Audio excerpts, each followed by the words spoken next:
few days are left. SOF IMO level 2. Believe me, it is quite easy, but scoring good marks is actually challenging. But how? And for those it is challenging, let's discuss about it.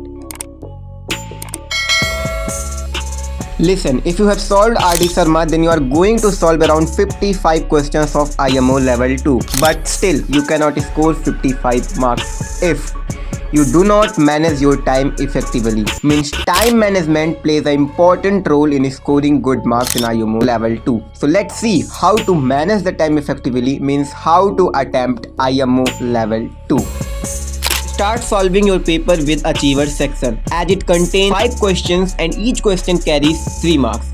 So try to finish in 10 minutes and the last 50 minutes will help you to solve the rest 45 questions of your paper.